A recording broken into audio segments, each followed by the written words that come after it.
안녕하십니까. 11월 25일 뉴스 속보입니다. 뉴질랜드 국회는 오늘 본회의에 앞서서 사상 최초로 한국어로 기도문을 낭독하는 시간을 가졌습니다. 뉴질랜드 국회 기도문은 통상 국회의장이 낭독하는데 오늘은 국회의장의 소개로 멜리사 리 의원이 낭독했습니다. 뉴질랜드 국회에서 한국어로 기도문을 낭독한 것은 이번이 처음입니다. 뉴질랜드는 그동안 국내 40만 명 이상의 다민족 사회에 대한 문화를 존중하는 뜻으로 언어 주간 랭귀지 위크를 지정해왔습니다. 한국 대사관에서는 트레버 말라드 국회의장 취임 후 한국 국회의장 명의의 축전도 전달하는 등 의회 간 교류 증진을 위해서 노력해왔습니다. 오늘 기도문은 뉴질랜드 한국 대사관에서 번역해 주었고 한인 사회에 대한 인식을 제고하고 한글날을 기념하기 위한 명분으로 멜리사 리 의원이 낭독하게 된 것으로 알려졌습니다. 전지전능하신 하나님, 저희들에게 내려주신 축복을 감사드리옵니다. 저희들의 모든 사적 이익을 뒤로하고 여왕님에 인지하며 저희 의원들이 국회의 일을 함에 있어 뉴질랜드의 평화와 번영을 위해 현명하고 정의롭고 자비로우며 겸손하게 행할 수 있도록 인도하여 주시옵소서. 아멘. 아멘. 이상진 대사는 이에 대해 동포 사회의 자긍심을 고취하는 계기가 될 것이라며 뉴질랜드에 한국어를 보급하는 데 더욱 노력하겠다고 전했습니다. 뉴질랜드는 예방접종을 받은 방문객들에게 국경을 다시 개방하고 내년에 외국인의 입국을 허용할 계획을 밝혔습니다. 예방접종을 완료한 방문객은 내년 4월 30일부터 입국할 수 있는데 도착 후 7일 동안 자가 격리해야 합니다. 이와 비슷한 규정을 적용해 내년 초부터 더 많은 뉴질랜드인들이 해외에서 입국할 수 있게 됩니다. 국경 개방의 첫 번째 단계로 현재 호주에서 2차 백신 접종을 받은 뉴질랜드 시민권자와 영주권자는 1월 16일부터 뉴질랜드로 입국할 수 있습니다. 호주 이외 나라에 거주하는 뉴질랜드인은 내년 2월 13일부터 입국이 허용됩니다. 한편 현재는 뉴질랜드 시민권자와 영주권자만 입국할 수 있고 정부가 관리하는 격리시설에서 7일 동안 머물게 됩니다. 따라서 격리시설이 충분하지 않기 때문에 많은 뉴질랜드인이 입국할 수 없는 상황입니다.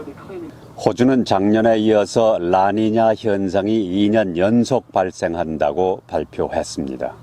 이는 지역적으로 홍수와 사이클론의 위험이 더 크다는 것을 뜻합니다. 지난번에는 라니냐 현상으로 인해 100년 만에 가장 많은 비가 호주 일부 지역을 강타했습니다. 라니냐는 세계 여러 지역에서 심각한 기상 변화를 일으킬 수 있습니다. 기상당국은 이번 라니냐 현상은 내년 초까지로 오래 지속되지는 않을 것으로 예보했습니다. 뉴질랜드 야당인 국민당의 주디스 콜린스 지도자가 499일 만인 오늘 신임을 받지 못해서 밀려났습니다. 주디스 콜린스는 전 지도자인 사이먼 브리지스를 징계하려던 시도가 역효과를 낸 후 3시간 동안의 국민당 대의원 회의에서 신임을 얻지 못하고 쫓겨났습니다. 국민당의 임시 지도자로 현 부지도자인 셰인 레티가 맡게 됩니다. 한편 국민당의 전당대회는 다음 주로 예정돼 있는 가운데 마크 미첼과 크리스토퍼 럭슨이 후보로 나올 것으로 보입니다. 주디스 콜린스는 작년 7월 토드 밀러 후임으로 국민당의 지도자가 됐습니다. 뉴질랜드 유스 호스텔 협회는 오클랜드의 록다운과 뉴질랜드의 국경 제한으로 인해서 재정 상태가 나빠져 전국 11개 유스 호스텔을 영구적으로 폐쇄한다고 발표했습니다.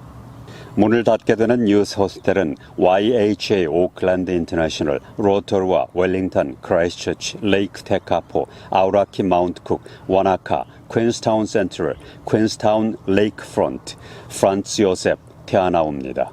이들 유스 호스텔은 12월 15일에 문을 닫는데 얼마나 많은 직원들이 영향을 받을지는 알 수 없습니다.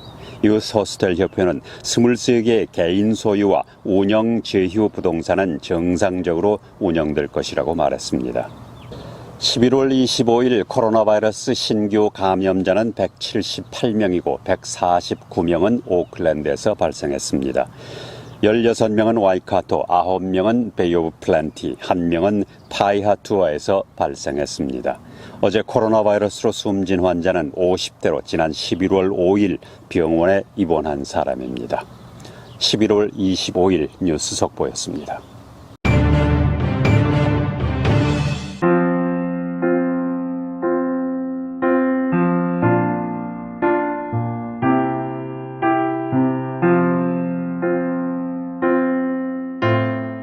누군가는 말합니다.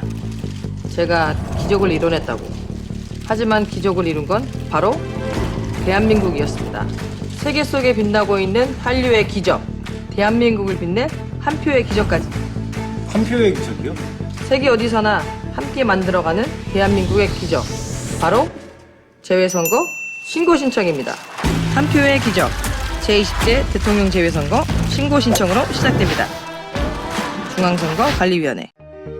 소셜 미디어 시대. 당신의 삶은 어떻게 바뀌었나요? 비즈니스는 어떻게 달라졌나요? 삶도 비즈니스도 네트워크로 움직이는 세상. 우리에게는 194개국 750만 글로벌 한인 네트워크가 있습니다. 언어의 장벽 없이 세계를 대상으로 비즈니스가 가능한 글로벌 한인 경제협력 네트워크 K3. 해외 방문하는 한인더, 해외에 거주하는 한인더, 모두에게 꼭 필요한 필수 앱 K3. 지금 바로 다운로드하세요.